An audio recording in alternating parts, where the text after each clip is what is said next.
ఈ అద్భుతమైన కార్యక్రమానికి విచ్చేసిన ప్రతి ఒక్కరికి హృదయపూర్వక నమస్కారాలు. ముఖ్యంగా నాకు తెలిసి గత 2-3 ఏళ్ళగా వాళ్ళు చేసే ఇతర సామాజిక కార్యక్రమాలతో పాటు ఈ కార్యక్రమం కూడా, ఈ సామాజిక సేవ, ఈ బ్లడ్ డొనేషన్ అనేది కూడా మొదలుపెట్టి నాకు అత్యంత ఆప్తులైన చుక్కపల్లి సురేష్ గారు మరింత దగ్గరయ్యారు నా హృదయానికి.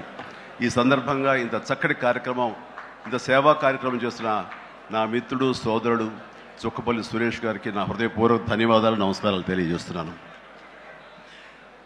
అలాగే ఆయనకి కుడి ఎడమలుగా ఆకాష్, అవినాష్ ఇద్దరు అత్యుత్తమ కుమారులు. వాళ్ళు ఈ కార్యక్రమాన్ని వాళ్ళ భుజస్కంధాల మీద వేసుకుని దీన్ని ఇంత చక్కగా, ఇంత పెద్ద ఎత్తున, ఇంత మెగా బ్లడ్ క్యాంప్ చేయటం అన్నది, దానికి ఎంతో కొంత సహకరించిన మా చిరంజీవి చారిటబుల్ ట్రస్ట్కి ఎనలేని సంతృప్తిని ఇచ్చావు. తద్వారా నాకు ఎంతో సంతోషాన్ని మిగిల్చావు అవినాష్. It's wonderful.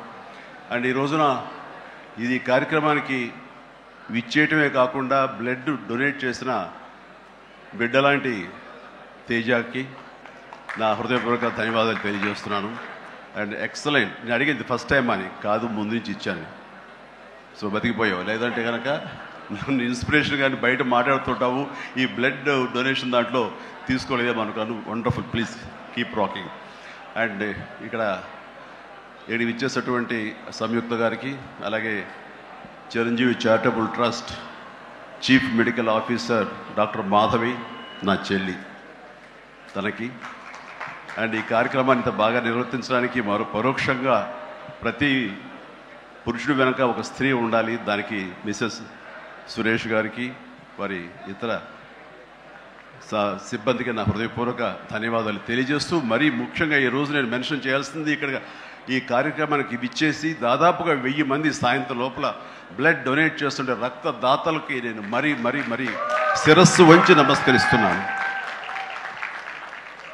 వాళ్ళు ఈ రోజున బ్లడ్ ఇవ్వటం అన్నది కేవలం వాళ్ళకి ఎనలేని సంతృప్తి వస్తుంది, కానీ ఆ బ్లడ్ మూలంగా ఒక ప్రాణం కాపాడబడుతుంది. ఇది నేను ఎప్పటి నుంచో ఎన్నో ఏళ్లబట్టిగా నేను అనుభవిస్తున్నటువంటి గొప్ప ఫీలింగ్ ఇది నాకు. అంటే చాలాసార్లు చెప్పాను, కానీ ఎప్పటికప్పుడు కొత్త జనరేషన్, కొత్త యువకులు వస్తున్నారు కాబట్టి నేను మళ్ళీ చెప్పాల్సినటువంటి ఆవశ్యకత ఎంతైనా ఉంది. ఎందుకంటే ఇది చాలామందికి స్ఫూర్తినిచ్చే ఒక అంశం. ఈ చెప్పబోయే ఈ విషయం ముఖ్యంగా ఒక జర్నలిస్టు సోదరుడికి నేను ఆజన్మాంతరం రుణపడి ఉంటాను. నన్ను థాట్ ప్రవోక్ చేసి నన్ను ఇన్స్పైర్ చేసేటువంటి ఆ ఒక మ్యాగజైన్ సంబంధించిన ఒక జర్నలిస్ట్ రాసిన ఒక రైటప్ నాలో ఈ స్పృహ నాకు వచ్చేలాగా, నేను ఈ బ్లడ్ డొనేషన్ వైపు డ్రైవ్ అయ్యేలాగా ఆ ఆర్టికల్ నాకు ఎంతో దోహదపడింది. సో ఆ రాసిన మనిషి ఎవరో ఏమిటో నేను మళ్ళీ ఎప్పుడు కలవలేదు, కానీ ప్రతిసారి అతను తలుచుకుంటూనే ఉంటాను. ఈ సందర్భం కూడా అతనికి నా హృదయపూర్వక ధన్యవాదాలు తెలియజేస్తాను ఆ జర్నలిస్ట్ సోదరుడికి. ఎందుకంటే మా అందరికీ సేవ చేయాలని ఉంటుంది, కానీ ఎలా చేయాలో తెలియనటువంటి ఒక డోలాయమాన పరిస్థితితో లేదా తొయ్యుకో ఉన్నప్పుడు మీలాంటి వాళ్ళు మాకు ఆ స్ఫూర్తినిచ్చి మాకు డ్రైవ్ చేస్తే కనుక నిజంగా అది పెద్ద మీరు సహాయం చేసినట్లు. అలాగా ఒక 27 సంవత్సరాల క్రితం బ్లడ్ దొరకక అనేక మంది ప్రాణాలు కోల్పోతున్నారు. అది ప్రసవ సమయంలో కానివ్వండి, అయితే ఈ యాక్సిడెంట్ సమయంలో కానివ్వండి, అలాగే తలసీమ వ్యాధిగ్రస్తులు కానివ్వండి, క్యాన్సర్ పేషెంట్స్ కానివ్వండి, ఇలాగ రకరకాల వ్యాధిగ్రస్తులు చనిపోతున్నారు అని తెలిసిన తర్వాత బ్లడ్ దొరకదా, బ్లడ్ ఇవ్వరా, ఇంతమంది ఉన్నారు, ఎందుకు ఇవ్వలేరు అన్న థాటు నన్ను ఎప్పుడు తొలుస్తూ ఉండేదన్నమాట.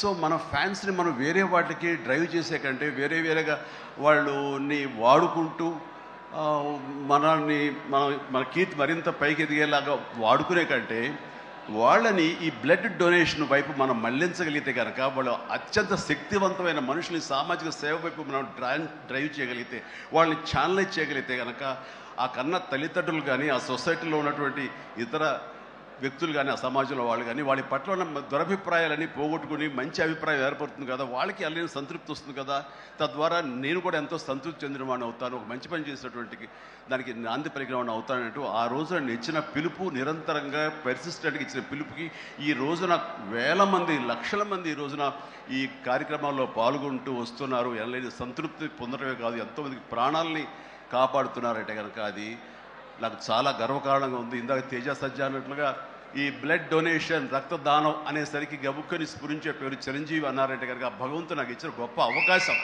ఇలాగా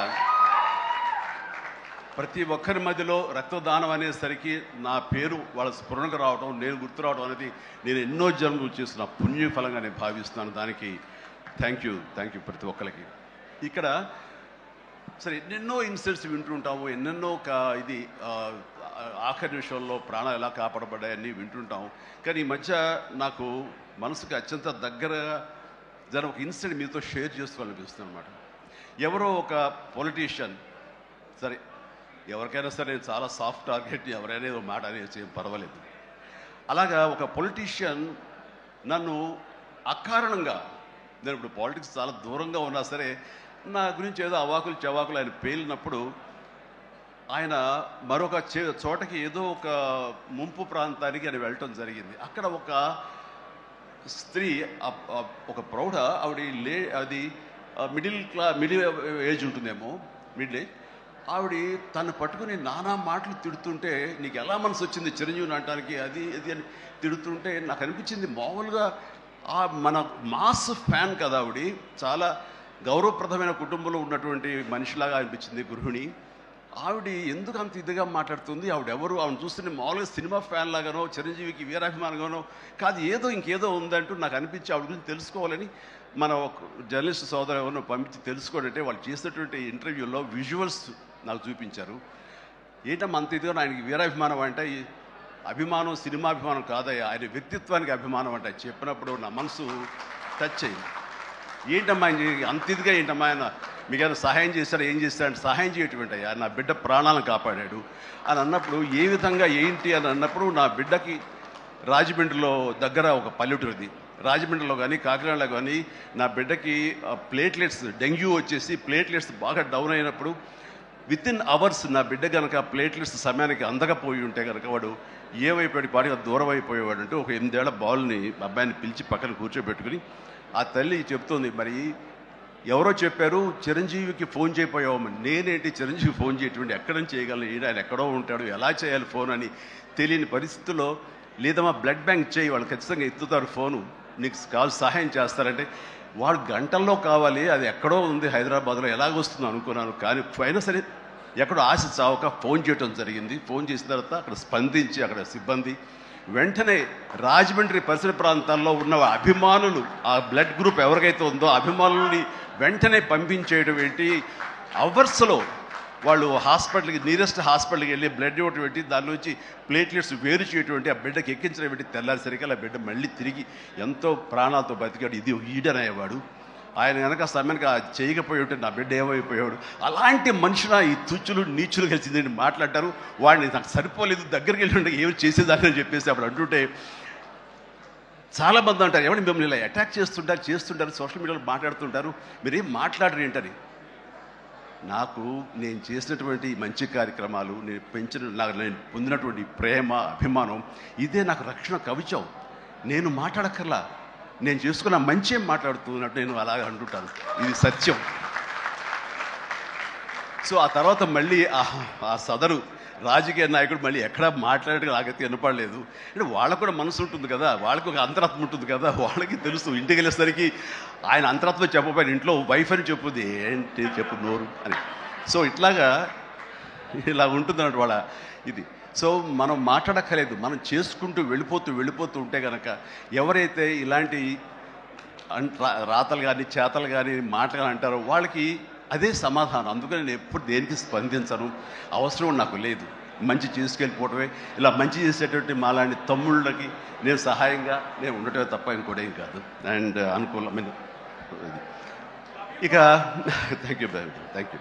అండ్ ఈ రోజున ఎక్కడ ఇతర దేశాల్లో ఉన్న అభిమానులు కూడాను నా మాటని స్ఫూర్తిగా తీసుకుని వాళ్ళు ఆయా ప్రాంతాల్లో వాళ్ళు బ్లడ్ డొనేషన్స్ చేస్తూ ఈ రోజున నా పేరు, నాకు మంచి పేరు, మరింత మంచి పేరు వచ్చేలాగా నేను గర్వపడే విధంగా వాళ్ళు చేసేటువంటి బెడ్ డ్రైవ్స్కి వాళ్ళు ఎక్కడో సరే, ఏ ప్రాంతంలో ఉన్నా సరే, ప్రతి ఒక్కరికి నేను ఎప్పుడూ కృతజ్ఞతతోటి నేను నా మనస్ఫూర్తిగా నా అభినందనలు తెలియజేస్తూ ఉంటాను. నాకు ఈ అవకాశం ఇచ్చారు ఇక్కడికి రావడానికి. మా బ్రదర్కి ఆయన చేసిన కార్యక్రమాలు ఎన్నెన్నో చూస్తూనే ఉన్నాము. అండ్ దానికి ధీటుగా ఎవరు నిలబడలేరు. అలాగే నిరంతరంగా వాళ్ళ నాన్నగారికి నివాళులు అర్పించే విధంగా ఇది సెంటనరీ ఇయర్. సో 100 సంవత్సరాల ఇది ఆయనకి నివాళులు అర్పించేలాగా ఆయన గర్వపడి కొడుకుని చూసుకుని ఎక్కడో సరే గర్వపడే స్థాయికి ఆయన సహాయ కార్యక్రమాలు చేయటం అన్నది ఆయనకి ఇచ్చేటువంటి గొప్ప నివాళి. అండ్ ఈ సందర్భంగా మా బ్రదర్ని నేను మనస్ఫూర్తిగా అభినందిస్తున్నాను.